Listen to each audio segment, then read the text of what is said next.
What's up, everybody? Welcome back to Afterburner. He's Mikey. I'm Jordan. We're from In the Dome podcast. Here to break down the snooze fest. Shut out again by the Vegas Golden Knights. Twice. Second time this season. Isn't that right? Yeah, second time in a row. I don't know about you, man, but I was still in holiday mode and probably would have preferred to watch the World Juniors game tonight, even though that was a bit of a snooze fest as well. But we had to do our duty to come on here to Afterburner to chat with all you folks. We watched the Flames game, so you didn't have to. Yeah, we should have that should be our tagline. We'll watch the game so you don't have to. Hey, I've watched it, dude. I've watched a lot of Flames game. I didn't want to watch the last 5 years. So this was nothing. This was actually one of the better ones, to be perfectly honest. Eh? Well, it's always nice to see a freaking goal, though. Just one? Dude, you knew we were going to lose. We've won. How many times have we won in Vegas? Twice? I think it's 2 times. I think we've won twice all time in Vegas. They're an absolute meat grinder for, I think, most of the league, but Flames especially. What do we have? One? Did you say we have one win? We have 2 wins in Vegas. I think we won one last year and then one the year prior. But remember, it took them forever. It was like an Anaheim thing for them to get a W in Vegas. So this is a continuing thing. The Flames always have these weird, like, oh, they haven't won in Vegas. You know, it's like there's always some weird stat involving the Flames. So, I mean, they actually played pretty well, I thought. But yeah, like you said, Vegas is Vegas. Yeah, they are a meat grinder, eh? They ground our meat. They ground and pounded our meat tonight, eh? Hey, man, most of the season, I'm just looking at this Pacific Division and this Western Conference, thinking, could this team beat the Oilers? Could this team beat the Oilers? Oh yeah. I mean, there's lots of. Man, what is it? We're 6 games in? So there's a lot of hockey left. But right now, it looks like there's some teams that could beat the Oilers here in the playoffs. So apparently the Ducks can beat the Oilers. So I think Vegas can handle them. The show is brought to you by Bet365, the world's largest sports betting platform. Open an account with Bet365 today and bet on a huge range of markets. Download the app today. Use code NATION when you sign up. Whatever the moment, it's never ordinary with Bet365. And our Super Chat charity partner this season is Youth Centers of Calgary. You want to make sure your question or comment gets on the show. Hit us with a Super Chat. Proceeds from the Super Chat will go to Youth Centers of Calgary. YYC, it's a place where kids are welcomed and accepted as they are. A place where they get to have a break from the chronic stress that is the reality of many, many of their lives. So make a donation, get your question on the show. Okay, dude. Vladar gets the start tonight. Obviously, it's the second half of a back-to-back, so there's really no debate there. It was nice to see Wolf get his second consecutive start last night against the Sharks, get the win. Kuzmeister gets back in the lineup in the rotation. They had him slotted in the 4th line, but I do believe he played on the 3rd line all night. Or was that kind of a later tweak? Pelche switched at one point. Yeah. Okay, so maybe they started out that way. I didn't notice Kuzmeister once in the first period. So I'm not sure when exactly that switch happened, but yeah, noticed he was getting some reps with Zary and Sharangovich. Really only noticed Zary. I know Sharangovich is a streaky player, but man, has he been near invisible the last 10, 12 games. Yeah, I mean, you could probably argue all season outside of that little stretch. I had to look it up that he had 6 goals. I could swear he only had like 3 or 4. He has 6. I'm having trouble remembering all of them, but yeah, he's been fighting it, man. They tried him kind of up and down the lineup. I don't know. Maybe he's still hurt. Maybe he got rushed back from his injury. Dude doesn't really do much on any given night, so I don't know what's going on there. I like the idea of playing him with Zary and Kuzmenko, but I think the only time I noticed Kuzmenko tonight, he iced the puck on a bad breakout play, and didn't notice much from Sharangovich either. Zary's kind of like trying to do it himself, maybe a bit too much lately. Which I mean, fair enough. Kind of has to, doesn't he? Kind of has to, right? Like even when they had him slotted with Pelche, there was a shift where, he like wins a draw, makes a battle, tries to get somebody to do something. He's just kind of on his own there. So yeah, those guys, man, you really like those guys to step it up a little bit. But damn, dude, Dan Vladar was unbelievable in that first period. We were just chatting before the show. It was like whenever the Vladar shows up with a A+ performance, he never seems to get any run support. It was crazy. It was a freaking firing squad. He made that one kick save being close that was insane. this power play, the whole sequence, man, it just started off with Rass makes a big block, and then it's just like 5 or 6 unreal saves down low, keeping the puck out. He stoned Stone in tight too. Right yeah, this one right here was unbelievable. He stops the one-timer on Stone, insane anticipation, and then he stopped that like slow roller. This is the Stone right here. Crazy. Yeah. Man. The Possible Soul had a great chance in front. The Huberdeau line had a really good line there in the first period. But yeah, that Stone on the Stone on Stone, and then just that sequence on that power play. You're right. Vladar played great. He played great, and the Flames, they had their chances too. I thought Coronado had a pretty excellent game all around. First period, he had a couple unbelievable chances. Yep. He had that great rush chance that we're seeing right now where he gets the shot off initially and then gets the rebound in tight. Man, that's an unreal save by Samsonov there. He elevates. He had him off balance too. Yeah, I love how he's electing to shoot on these 2-on-1s. I mean, especially when you're passing it to Backlund is your option, but he's definitely, I think he's got the best shot on the team, the most dangerous shot. So, and he does such a good job. You see how he just sucks it in there and he gives himself the lane to the net. He creates his own lane to the net. But yeah, hitting that rebound was great save. I thought he was going to score there for sure. Yeah, so Vladar was great. Samsonov was great as well.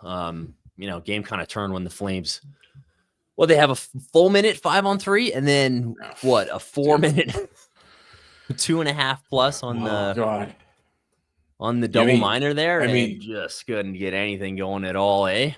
I mean, you talk about how there's certain rinks we can't win, and there's certain things that the Flames are notorious for, like 5-on-3s, dude.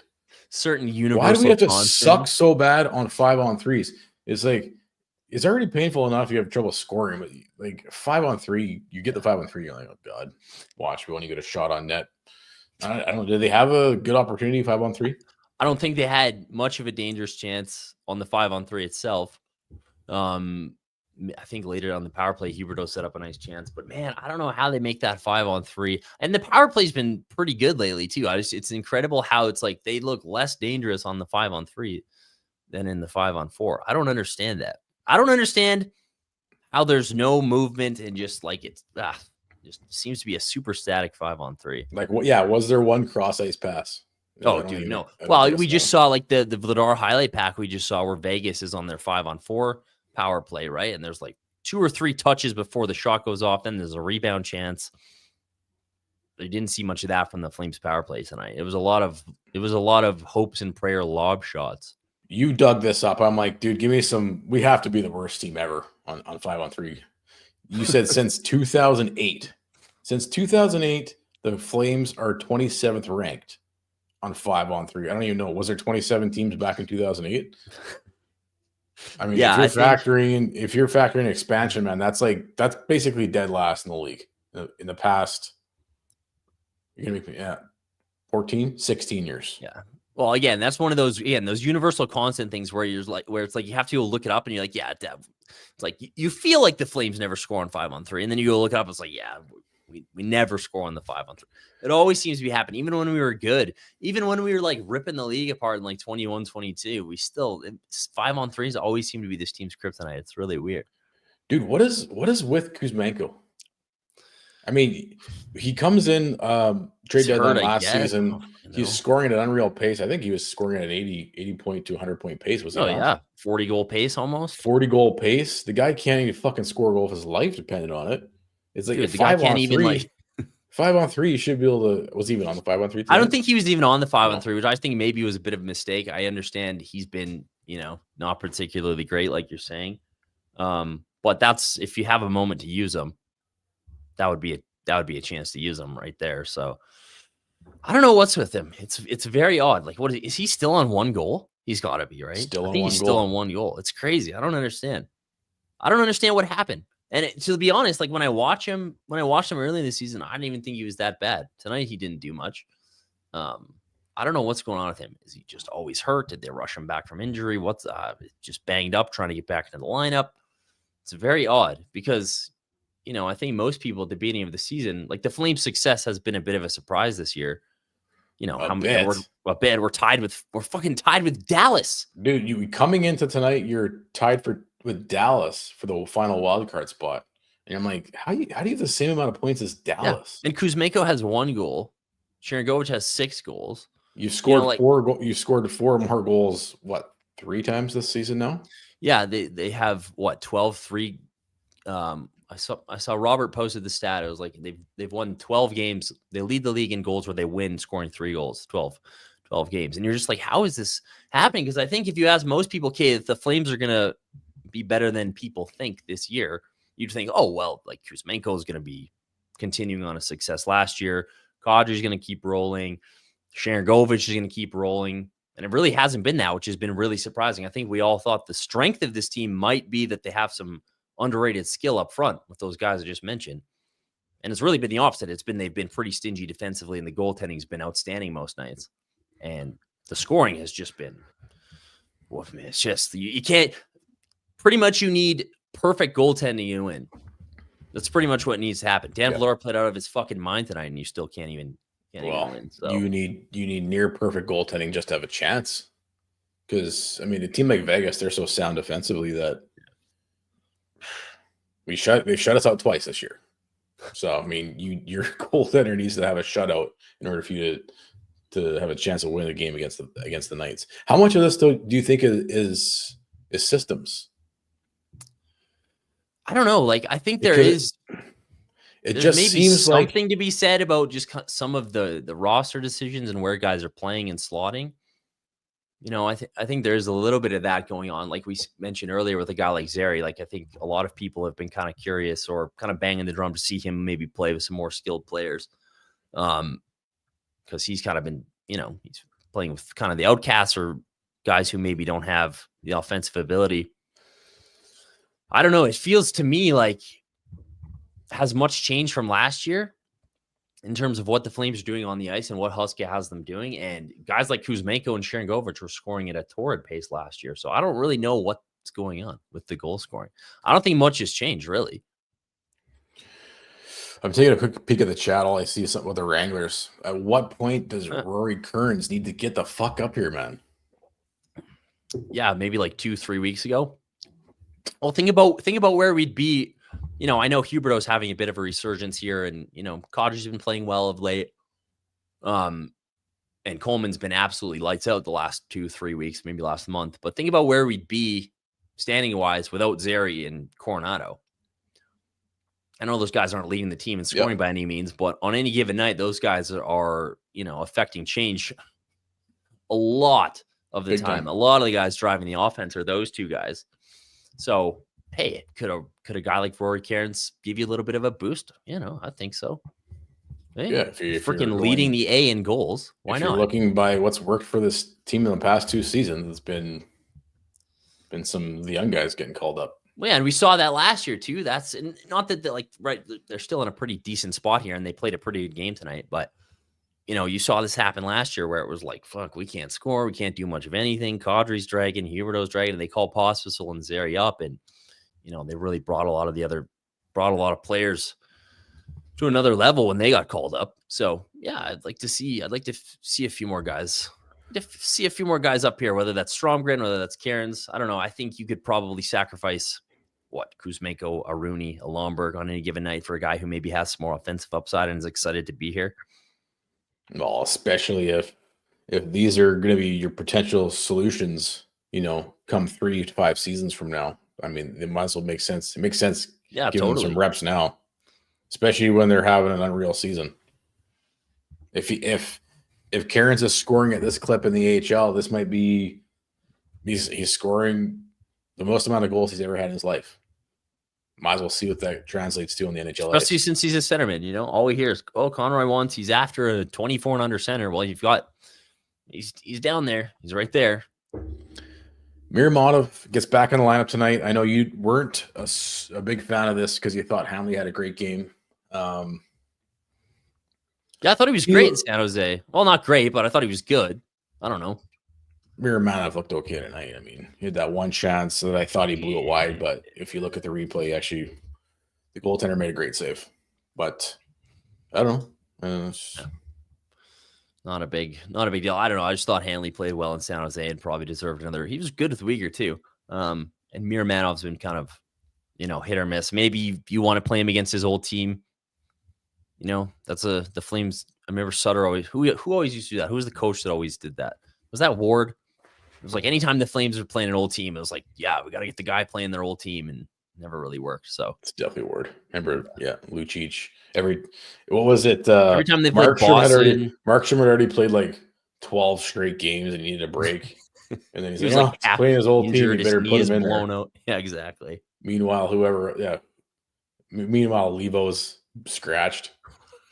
And then he gets hurt that same night. Markstrom does. It's ridiculous. Yeah. I remember. Every home game entered a win on the monthly grand prize of a VIP experience. You and a guest can win flights, hotel, tickets, and spending cash to see the boys hit the ice on the road. Would have been sweet to see them play in Vegas tonight. Good food, daily specials, TVs everywhere. Richmond's is ready for game day and serving up delicious Barn Burner Blonde from Original Brewing all day at a special low price. Flame special. If it's a Calgary game day, Coors Light, Coors Original, and Coors Seltzer is on. Richmond's Pub Sports live here. 3919 Richmond Road in the heart of Glenmorgan. And Afterburner will be live doing is it Afterburner? Yeah.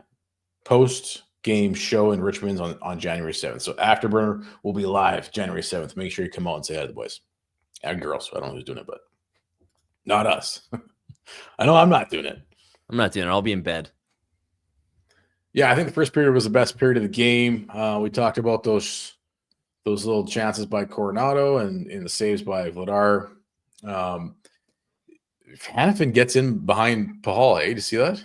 Yeah, that was nice. Little bit of speed burst from old Hanifin. We've been doing these anytime goal scorers. We'll get to it later in the show tonight, but we never considered having Hanifin as the anytime goal scorer. Yeah, I'm surprised he didn't score the game winner. To be perfectly honest, usually it's a former Flame with the dagger. I'm not surprised Hanifin didn't score. Kidding me? He looked pretty good. That first goal they scored, yeah.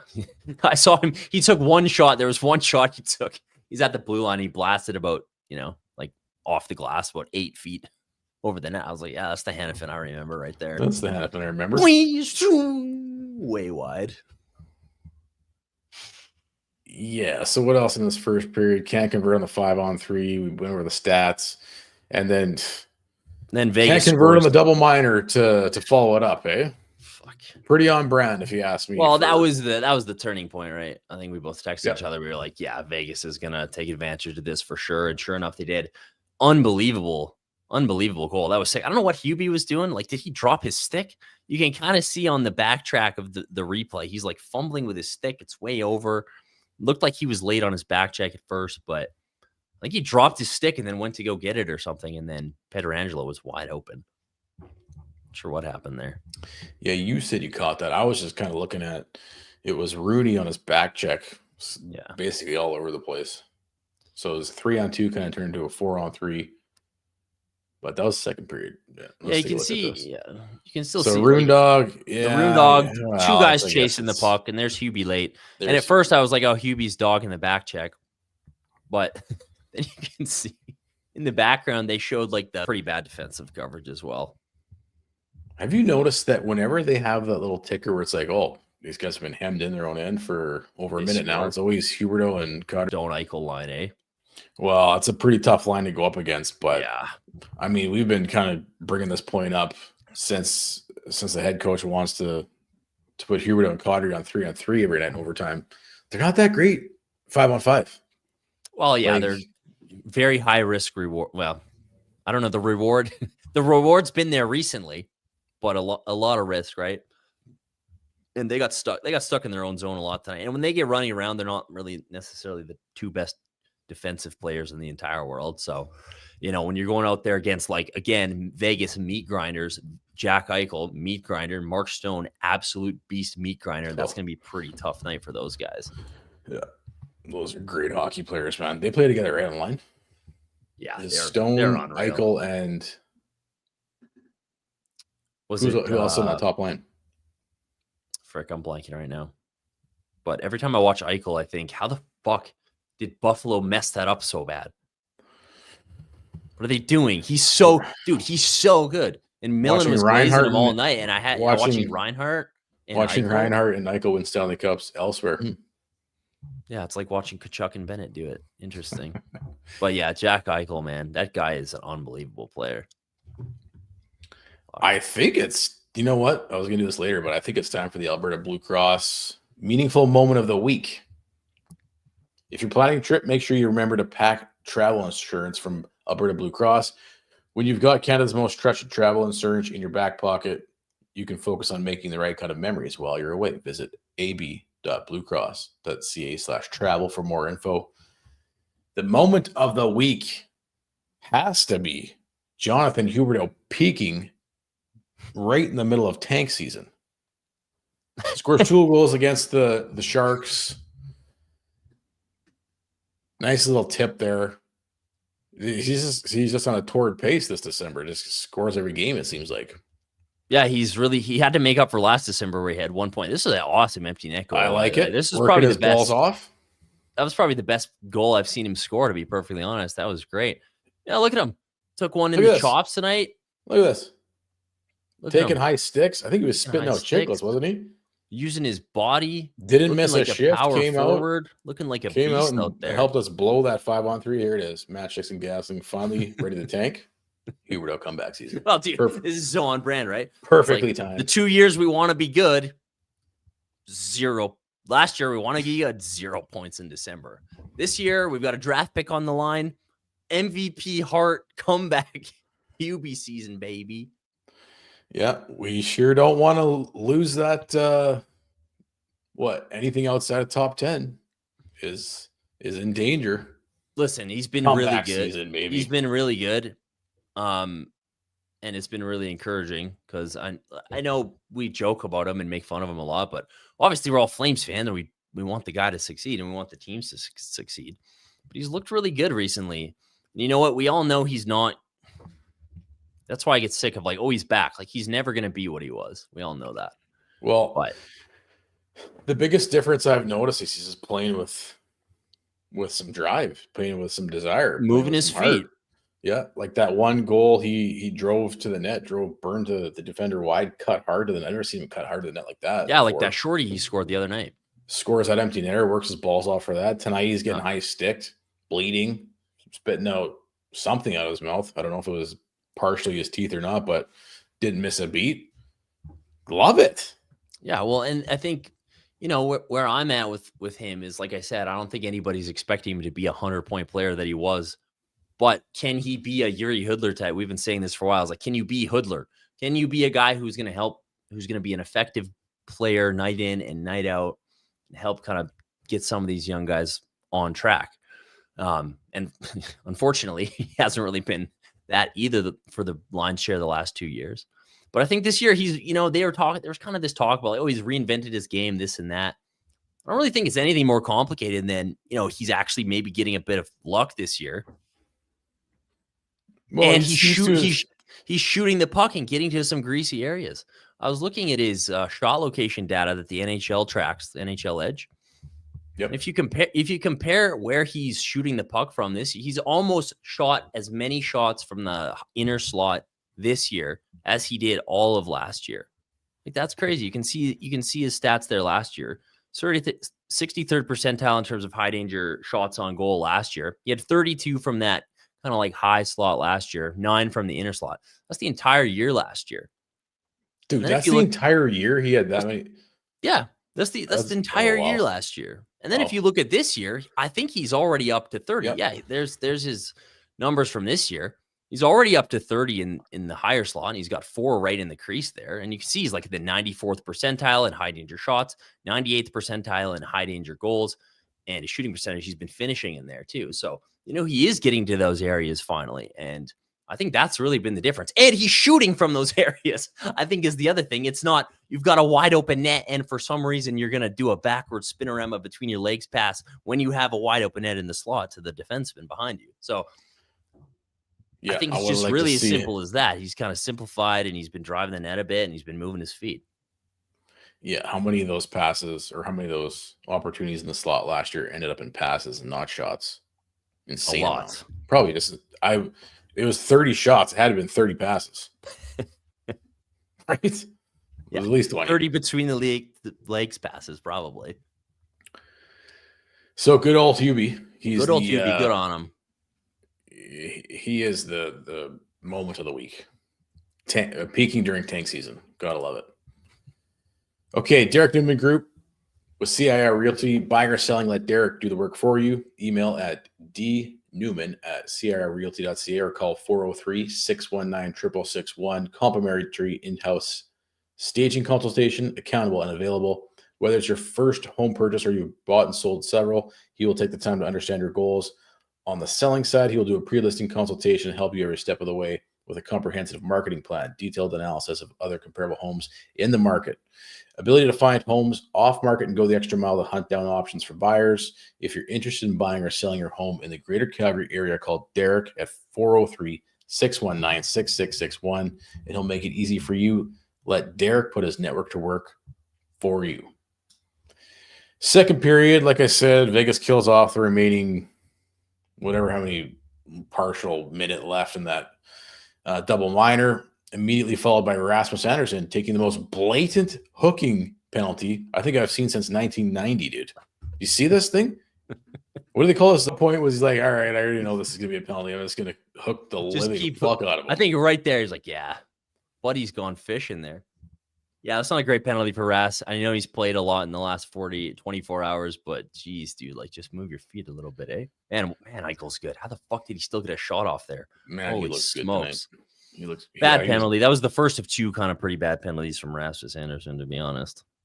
Yeah, because they scored this one they killed off soundly, but yeah, what was it? Late in the third, right? You can only take so many against Vegas, man, and Vladar can only bail you out so many times. Yeah. Back on the PP at the halfway mark of the period, can't complete a cross-ice pass. I mean, we were complaining about this past couple seasons. It looked like they were starting to find some chemistry at the end of last season. Powerplay's been better, but man, like you said, turning point, not scoring on the power play, and then you finally get another chance in the second period, and like nothing. Yeah, I'm not sure what adjustments they need to make. You know, I don't know, because like you said, it's been better. I think like percentage wise, it's middle of the pack. It's like 15th or something. But man, just when it just comes down to the fact that, you know, they don't have a lot of guys who can really score when you need to. Need a goal, can't get one. That's kind of, you know, when they lose, that's really the story on a lot of nights, power play or not. So yeah, you mentioned Coronado. He was buzzing around the net all night. Yeah, he probably should. He's a little bit snake bitten though, eh? Did you? Yeah, I mean, did you have his chances there? I wouldn't be surprised if he led the team in chances and shots tonight. Yeah, I think individually, I think he had 8 shot attempts, 6 scoring chances, 4 high dangers. So yeah, you think he would have bagged 1 at least. Far and away the leader on the team. Coleman had 2 high danger chances. Pospisil had 2. Then a few other guys had 1. But yeah, when's the last time he scored a goal? When did he score his last goal? I'm blanking right now. It feels like it's been a few games. I guess we had before the Christmas break, but I think he scored the week before the break. So yeah, those will start going in. But again, like, you know, like he shouldn't. You'd hope. Again, it's back to back. They're playing a really good team, but you know, it's hard when you don't really have a lot of guys who are creating scoring chances on any given night. Like, did Kuzmenko even have a shot attempt tonight? I don't think he did. Dude, he did basically dick all tonight. Yeah, I think Sharangovich had 1 shot attempt. Which is sad because at this point you're not expecting Kuzmenko to bring anything to the table, and sure enough, he just doesn't again tonight. He's not even bringing memes anymore. They're not even like featuring him on social media anymore. It's a sad story, man. Well, it's one of those things. I think the broadcast talked about it. It's like, was it the broadcast or radio I was listening to before the game? I think it was radio. But, you know, Kuzmenko getting another shot back in the lineup. And as a coach, you hope that he brings some sort of juice, you know, getting another opportunity, getting another shot at it. But he wasn't like nothing. So Backlund had that partial breakaway in the third. He was a little gassed, I think, but he tried his patent, like quick backhand to forehand release. I think the defender might get a stick on that. Zary has a partial breakaway.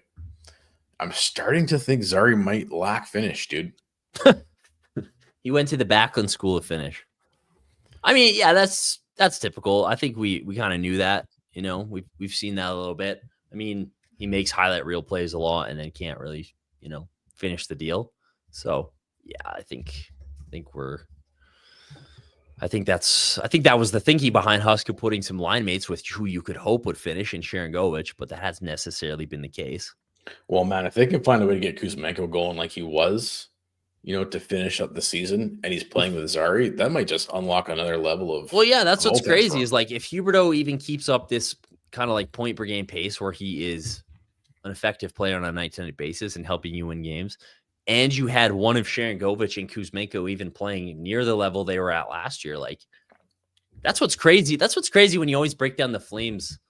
It's like if just one more thing fell into place, like we're already tied in points with a team like Dallas. Like one more thing kind of like got on track. Imagine if Kuzmenko had 10, 12, had as many goals as Huberdeau right now. Imagine if he had 7 goals, 8 goals, the amount of 1-goal games are losing. And that's what's so surprising. Again, because we had this conversation last year specifically about the power play where, the general thought was the power play sucks because there's not a lot of talent. And it was kind of like, well, yeah, maybe. But it's like you look at between Kuzmenko and Kadri and Sharangovich and Huberdeau and Uyghur, and now you got Zary there. It's like, I feel like there should be at least I feel like we're maybe getting a bit shortchanged on how much talent this team actually has. It feels like there should be a little more. I agree. A little bit. And I agree with your earlier take, too. It's like you're not expecting that it's because of Dustin Wolf's play in net. And, I mean, Vladar's been good, too. But I think mostly predominantly Dustin Wolf's play in net is the reason why you're in this wild card spot currently. Oh, or totally. At least tied for one. Yeah, it's been mostly goaltending. So Zary's, he's an interesting one because, right, late first-round draft pick, not super highly touted by any means. No one's really was saying that watch out for this guy. He's going to be bringing skill to yin yang. He kind of fights and claws his way into the lineup by surprise last season. Scores 14 goals, 20 assists last season. You're like, oh, one of our best players if you go back and consistently. This season he's already got 8 goals, 12 assists, 20 points. But man, if he could capitalize on just even 5-10% more of his chances, I don't know. Does he lack finish? Yeah, probably a little bit at this point. Or is this something? It's also just a little. It's probably some luck, a little bit of luck. And is it you? And is it just he's young and he's going to continue to get better as he ages? Yeah.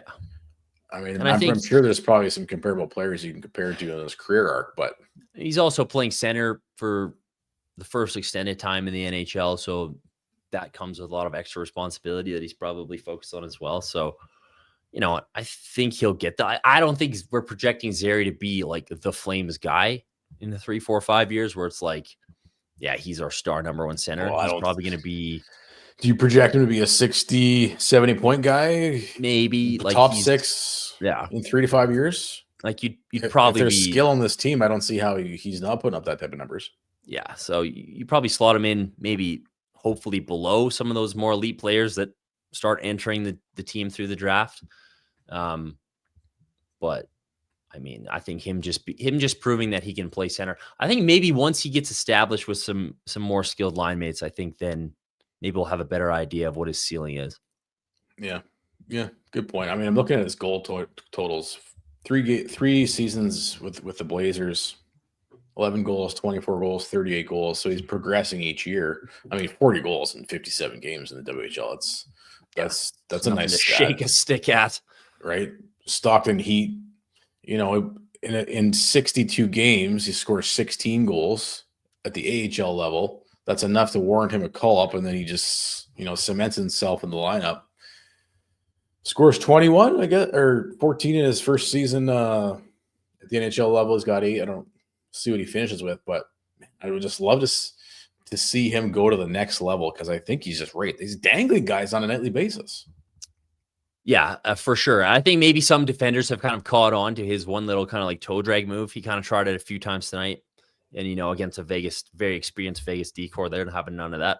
But I think he was weaving, though. He was weaving through there. Yeah, he was doing his thing. I think for most people, you just kind of try to remember where you're like, he kind of came out of nowhere. I think when he struggled his first year in the AHL, I remember, and I was kind of like, oh man, like does this guy really get like this might be a bust.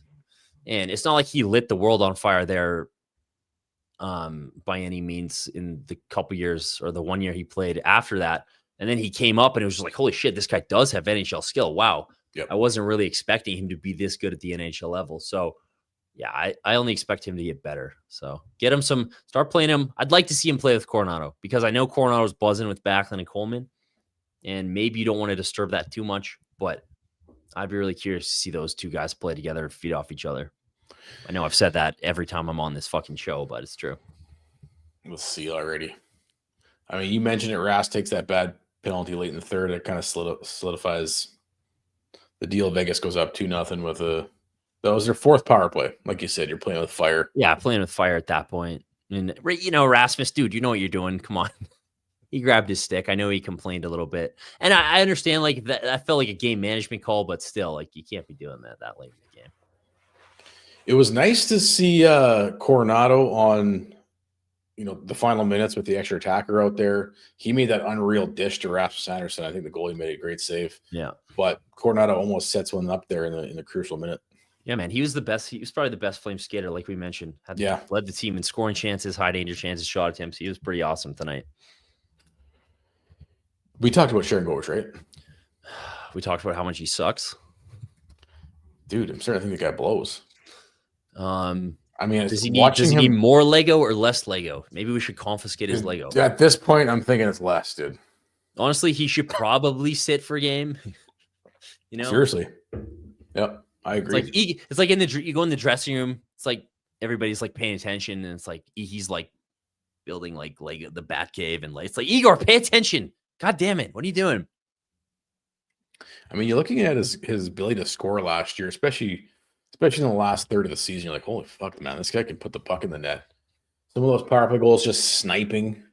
I mean, there's not much room there, but he's finding it. The guy can score, but obviously he has trouble with consistency. I mean, it's obvious at this point. He goes on these hot streaks, but I mean, like you were saying in our text tonight, just not really driving play or doing anything else. I mean, if he's not on a hot streak scoring goals, he's not really bringing much to the table. Yeah, and it's not like he's been like getting all these chances and it's like the puck's just not going in, and it's just like it's not even like a snake bitten from what I've seen. It's just if it's not really doing much of anything. So I don't know if it's an injury thing, but he's got to get out of this funk real quick. Sober Carpenter Craft Beer reimagined. This year, Sober Carpenter celebrates 5 years of brewing award-winning non-alcoholic craft beer, from hoppy IPAs to rich Irish Reds. We've got the flavor with the buzz. Find Sober Carpenters at Sobeys and Loblaws, or delivered straight to your door at sobercarpenter.com. Cheers to 5 years of staying true to the craft. Sober Carpenter, crafted for those who sip differently. I think I might try some of this year, man. You should try some right now. Yo, you got some in your jar? It's just sparkling water. Oh, that would have been alert. Got to stay alert. Epic. Watch that. Watch this. I'm gonna go to the next level and crack one of those on the next one of these. Nice. Right as I'm doing the ad read. How about that? How's that for sales? Yeah, that'll be good. See if you can get through it. Yeah, try not to choke, eh? Let's do this bet 365. Let's do some. We've been way better at these. Anytime goal scorers. I like picking the teams that I think will score on the Flames. We picked Stone last week. He should have had probably 2 goals tonight. Oh yeah, Vladar robbed him twice at least, maybe even 3 times. Because he's kind of like your patented Flames killer. He's your Flames killer for sure. Bet365, the world's largest sports betting platform. Open an account with Bet365 today and bet on a huge range of markets. Download the app today. Use code NATION when you sign up. Whatever the moment, it's never ordinary at Bet365. There's not a lot of games tomorrow, and when we're doing these shows, we can only pick the next day's games. So what do we have here? We got Kyle Connor. That's who we're picking. You love Kyle Connor, eh? Well, there's another Flames killer. And maybe it's one of those things where, every time we play the Jets, Kyle Connor seems to score 2 goals on us, not even 1. But I think he's having a great season, isn't it? I think he's always having a great season. He looks like a guy who shouldn't be a hockey player. That's for sure. He looks like a friggin' horse jockey. What he lives.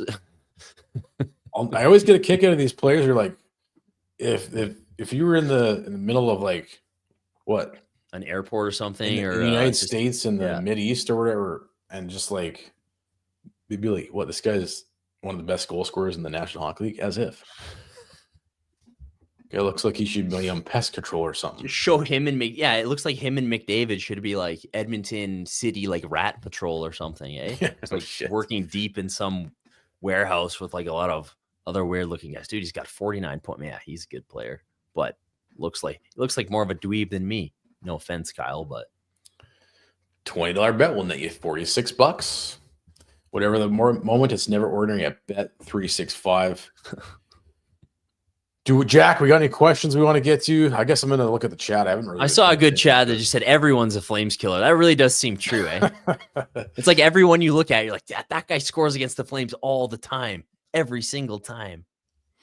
Ken asks, Jordan, how long before Mikey blows his top and loses his shit? He's been so calm.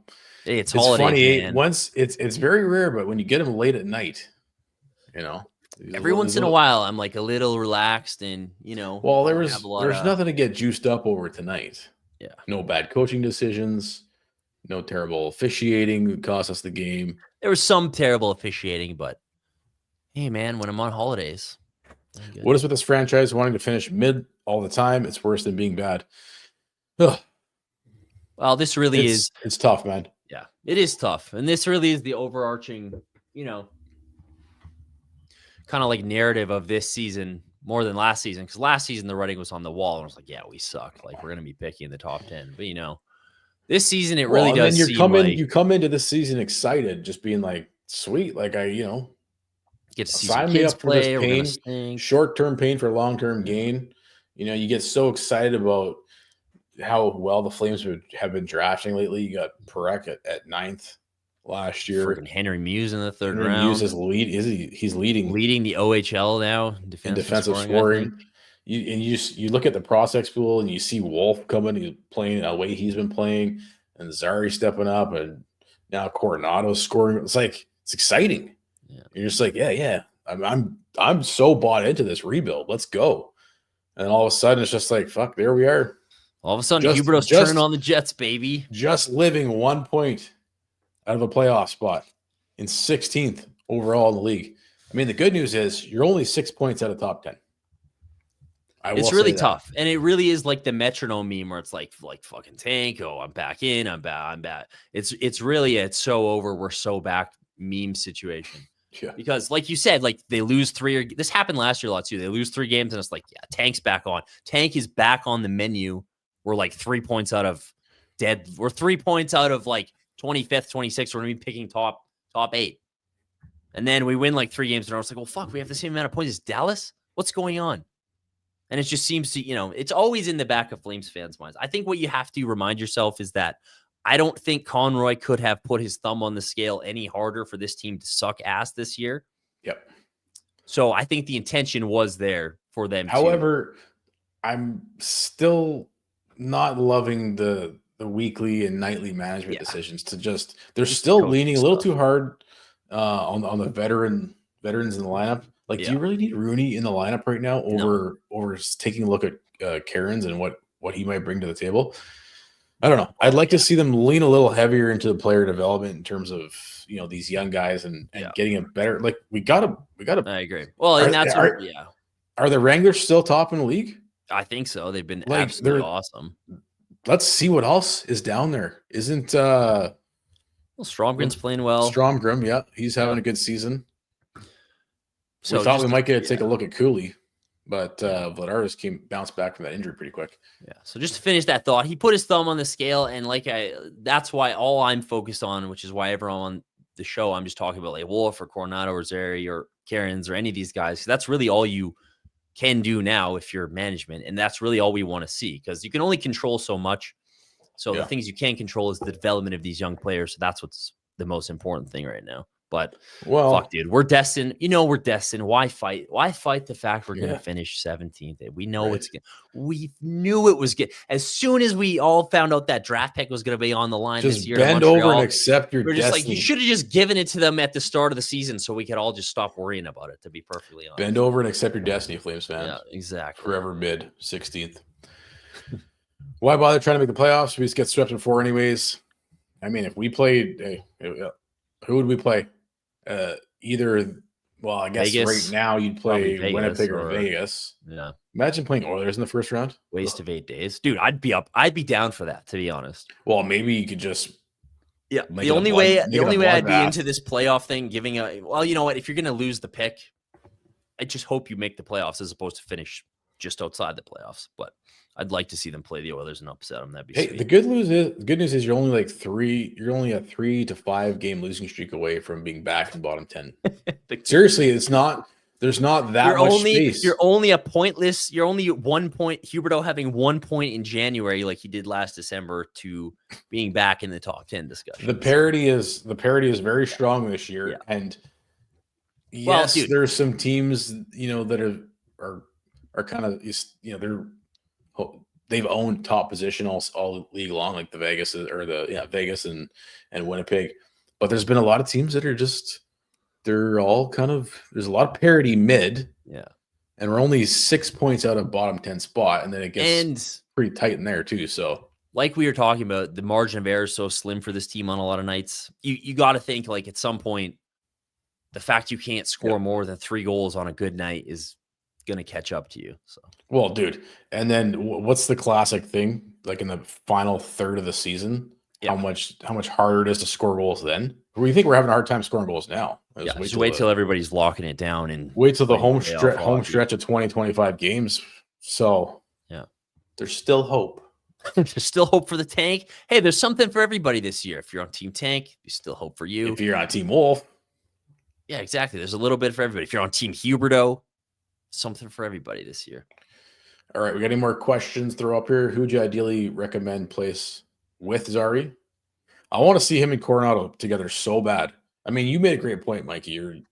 You said not seeing Coronado and Zary together this far into the season is a lot like if they never put Johnny and Monty together in their rookie year.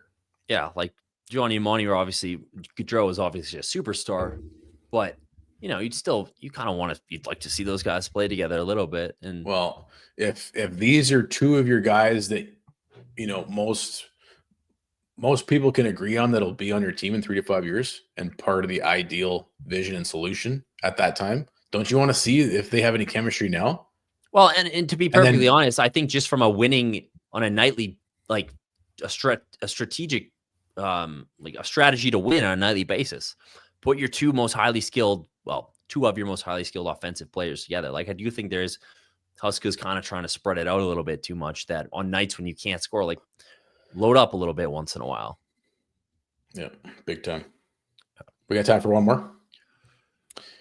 Is it wrong to send Kuzmenko down to the Wranglers and bring up Kearns? I don't think so. Can you, though? I know there's always these contractual little nuances. Yeah, no, can you send him down? You're not sending the Kuzmeister down. You're not? Why not? That would be a debacle, dude.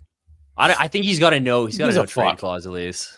Yeah. Hey, come on. I like Kuzi. Keep him up here. Again, just for the dude, if you're going to just not do anything all year round, then fucking go down.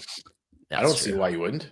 If it was me running the show, if contractually speaking, you could do it. I mean, I think at this point you could, if you wanted to get a look at somebody else, you could probably, you'd probably have to slip him through waivers. You're not sending the Kuzmeister down. You're not. I guess you're right. I'd send down other guys before Kuzmeister, but I think later in the season, I still would do it. Well, I guess I just appreciate memes. I just appreciate him on the social media more than you. I guess. Exactly. All right, one more. We got one more, Jack.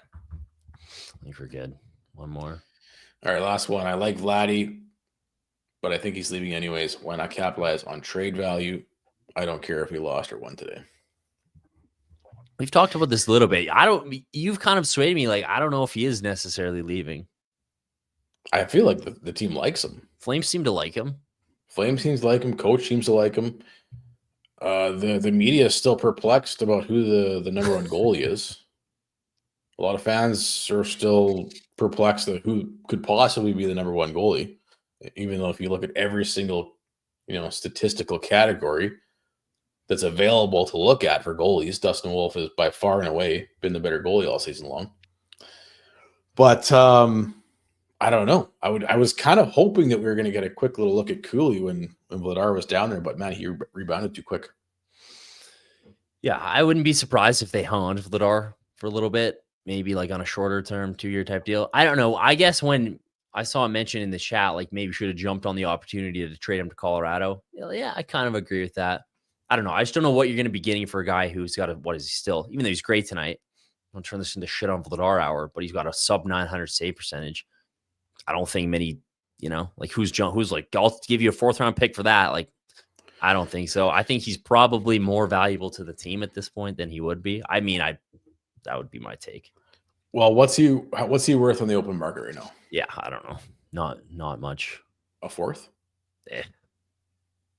Like it's not like you're playing him to get top dollar back. Like it's just not one of those situations. I mean, unless one of these top tier teams has some injuries they're dealing with between the pipes down the stretch. But yeah, like you said, I don't know how much value there is for a guy like Vladar. There's one more question here we should probably get on here. This I'll put it up. Is it time to move away from Huska after this season? I don't think so. I don't think so. He's doing enough good things. I think overall he's becoming a better coach. I'm still frustrated at all hell at some of his personnel decisions, especially 3-on-3 overtime has just boggled my mind. Some of the shootout decisions. But overall, I mean, look what he's done. This team shouldn't be in a wild card spot. Most people had the Flames pegged finishing with the Blackhawks and Sharks in top 3 in the entire league. And I know, just like you, he does a lot of things that drive me insane, but at the same time, he's really juiced. He's juiced a lot more than I think we thought was possible out of this team. So, you know what? I think it's good for the Flames to let a coach grow into a role. We'll see. I'm not super confident as maybe as other people are in his ability, but hey, at this point, the results kind of speak for themselves in terms of getting the most out of a team that shouldn't be good at all. So, but you would like to see him get some more out of some of these individual players. You would. I think what you'd like to see is just him shift more towards the rebuild kind of mindset, where the focus is on young player development. And I think that is one thing that's driving me nuts, dude. Yeah, and he kind of gets there eventually, right? Like Coronano's playing a lot now. Pelche's finally in the lineup. Zary's at center. You'd like to see Wolf maybe play a little bit more, but I think that's really the only difference you'd want is, can he kind of shift his focus more towards player development as opposed to, we got to get a big 2 points tonight. That would be my only thought on that.